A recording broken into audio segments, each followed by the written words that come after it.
Good morning. Good morning, sir. Now we are going to discuss public procurement, part one. Public procurement. So this chapter will be done by myself. I am Mr. M.I.N. Priya. Let us see what is procurement. Procurement is a in our terms purchase. No? Purchase. Public procurement means purchase by uh, public organization, government organization. Right? How the government organizations make purchase. So when you see the meaning in Oxford Dictionary, it says to obtain, acquire, secure, right? It doesn't matter, but in simple terms, procurement is purchase. We are going to discuss about the purchasing process of government organization. Definitions of procurement: it is the acquisition of goods and services by public bodies.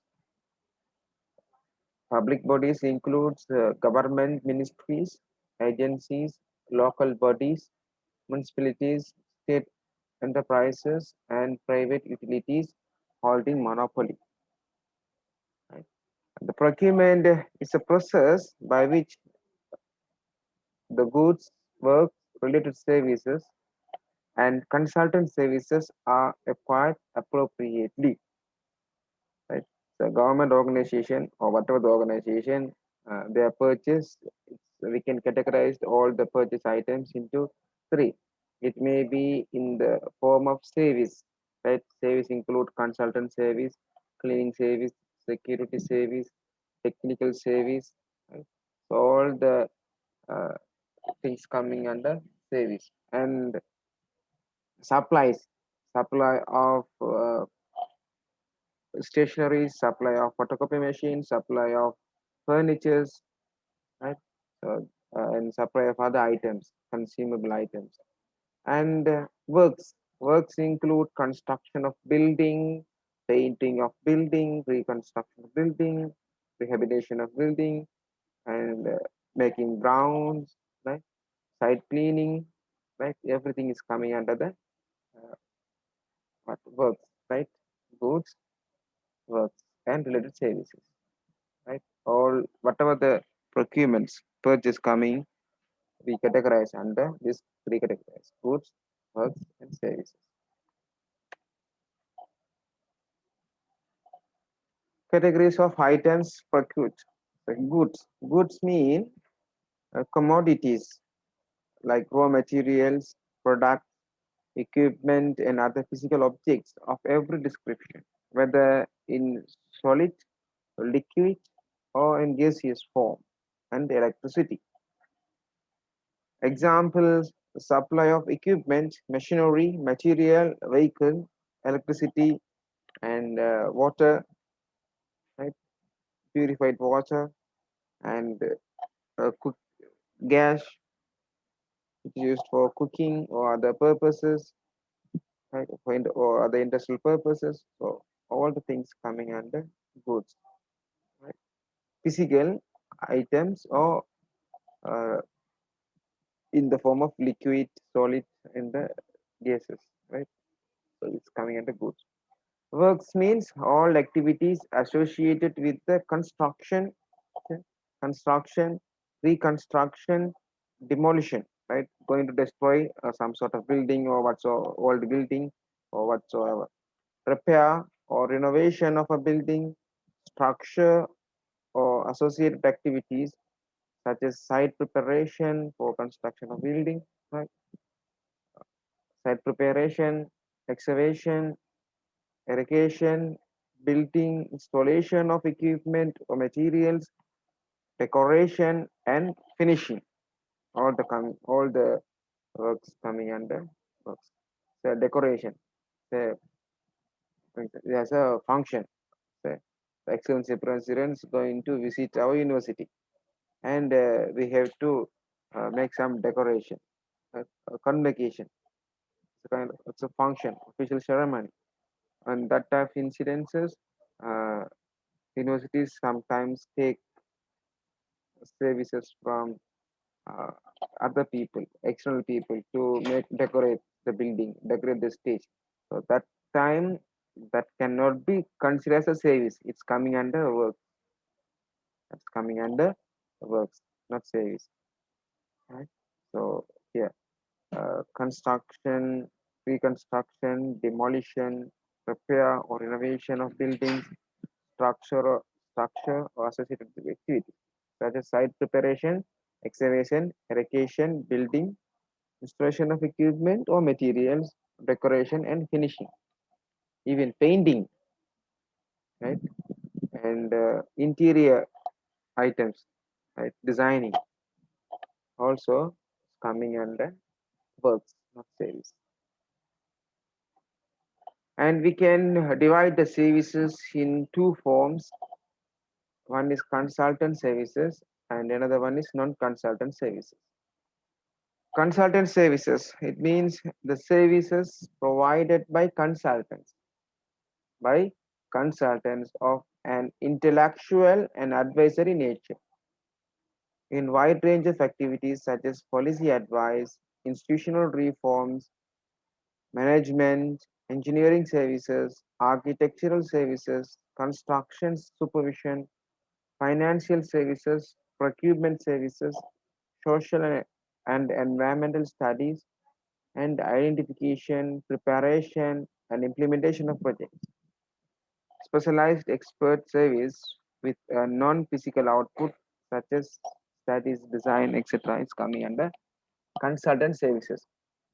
To become a consultant, the service provider should be an expert person, should be an expert or team of expert persons. Right? Say a surgeon who is expert in surgery, an architect, he is expert in designing buildings, chartered accountants, they are expert in providing financial services, economists, they are expert in designing policies, economic policies, engineers are experts in terms of civil or mechanical whatsoever form. Lawyers, consultants. Non-consultant services, other services. It means services other than consultant services. Say, for example, transportation service, right? So you are going to plan a trip. So for trip, you want a service from the external person who are providing transportation service, right? You need bus, a transportation service, right? And training. You are going for a workshop. That time, some people will give the training opportunity for you. It's coming under non-consultant service. And data collection for some research or other studies, secretarial services, and delivery, etc. So these kind of services coming under non-consultant service. It include all services except consultant services. So security service coming under non-consultant service, and the cleaning services coming under non-consultant service. When make procurement, there are six rights. One, two, three, four, five, six. Six rights. The six rights of good procurement management. The six right of good procurement management. To consider a procurement is a good procurement, the procurement consists of these six things, six rights. So they have to choose right method of purchase, they purchase right quality of items, they purchase right quantity of items, purchase a right purchase at right price, purchase from right source, purchase at right time. Right? There are 6 X. If all these 6 rights are meet together, then the procurement can be considered as good procurement management. Proving importance. Why now government organizations give more importance on procurement, purchasing? Trade agreements such as WTO, World Trade Organization, GPA, Government Procurement Agreement, GPA, World Trade Organization, GPA, Government Procurement Agreement, NAFTA, North American Free Trade Agreement, North American Free Trade Agreement, APEC, Asia Pacific Economic Cooperation, and multilateral and bilateral donor agencies like World Bank, IMF, ADB, etc., require a set of transparent and non-discriminatory public procurement regime open to all members. Right? Transparent, right? Transparent means there is no more secrets. It's common, right? There should be a clear-cut procedure to purchase anything for the government organization, and there is no discrimination. Discrimination by race, discrimination by religion, discrimination by gender, discrimination by the region or area whatsoever. There's no discrimination. So these two things are required by the World Trade, International Trade Agreements, and the requirement of international donor agencies. The image of any government is largely influenced by quality of public procurement. To consider a government is a non-corruptive government, non-corruptive government organization. They should maintain a transparent and non-discriminating procurement process. So this is one of the indicator of the quality aspect of government. Quality aspect of government. If the procurement process is transparent and non-discriminative manner, so it's one of the indicator that for a good organization, good government organization, and good government. Most of the fraud and activities will be conducted associated with this purchasing. Purchasing, most of the expenditures, the substantial part of financial expenditures along with associated with the purchasing, construction, like that build, construction of building, purchase of machineries, purchase of stationaries, for getting services, quality services. Right?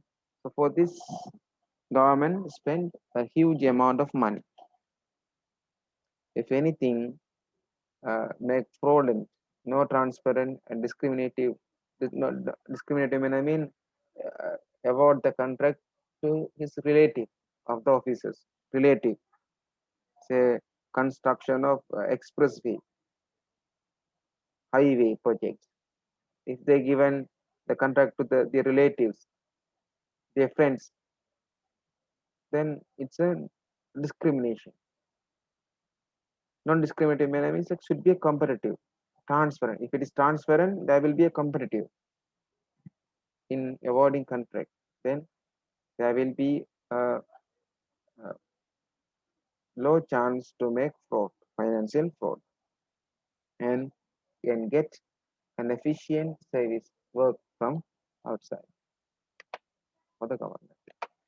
And the objectives of public procurement. The primary objective is to support government's economic and social development program. Why government purchase? Why do government make purchase? Support government economic and social program by ensuring that client agencies and public obtain procurement that are fit for the purpose at most advantageous terms to the government. Say, for example, a school going to construct a building, school building, class building, classrooms. Then why do government spend for that? The government need to develop social development. So that's why social development through education, economic development through education. So therefore, government spend a, a big amount of money, and through that procurement, through that award of contract, client agencies and public. Says client agents mean uh, the funder, the donors, or the public, the users should obtain, should get a fit for purpose. Fit for purpose mean uh, an item. If you purchase an item for an intention for the purpose, the item should satisfy, should fulfill your purpose of procurement purchase. Right? Say uh, if the classroom mean, if the school construct a classroom building, so that is suitable for conducting classes. There should be sufficient spaces in the classroom, sufficient ventilation, right? So it's comfortable for the students to study. So that is fit for purpose, fit for the purpose. You may see some items you are getting from the organization. The school, sometimes there will be tables, there are whiteboard or there are blackboards. It is not fit for purpose. The classroom tables are not quality. All the times are that they are not flat. Right? So therefore students unable to use that table. So this kind of things will happen. So that purchase should be fit for the purpose. At most advantageous term to the government. Most advantageous terms mean should be get the quality service, quality works, quality items at a lowest cost. At lower cost, they have to consider both the cost as well as the quality. Cost as well as cost. That's called most advantageous terms. So the primary objective is to support the government's economic and social development program by ensuring that client agencies and public obtain that are fit for purpose at the most advantageous terms to the government. And other objectives are optimum usage of public fund, optimum usage of public fund, and value of money, right? Value of money. Each rupee spent by the government should have worthiness, right? So the money spent is fit for the purpose, right? The procurement should be fit for the purpose. Then it will give value for money. And all of life cost, owning and operating cost, right? Owning owning means purchasing cost and maintenance cost, operating cost, all life of the cost, right? It should be efficient. Then it will give money, value for money. And fair market price, no higher price, no lower price. Fair market price. Timely delivery. At the time of need, it should be delivered. Post delivery support. If there are any repair after the purchase, then that kind of say repair services or other post delivery services should be provided. And effective warranty, that you know that what is warranty. And efficient purchasing process. Efficient purchasing process means in a very short period time, reasonable period of time, the procurement process should be held, take place. Objectives of public procurement. Other objectives include lower cost lower cost and maximum benefit. Lower cost and maximum benefit. Uniformity, common, right? Common for all. Uniformity. Adherence to prescribed standard. The mobile phone means, what is mobile phone, what is standard. And if computer means, what is computer. Hmm. And procurement, school X should be equal to, should be school Y, school A, B, C. All schools, all are government organizations, same category. So therefore, they have to maintain standard procedures, same procedures. Open competition process. There is no discrimination.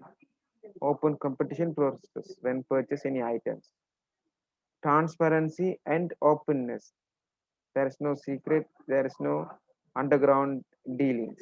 There is no under table dealings with contractor and the agencies, client.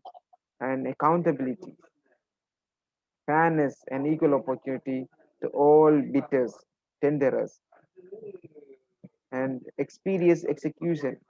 We fast, quickly process the procurement process.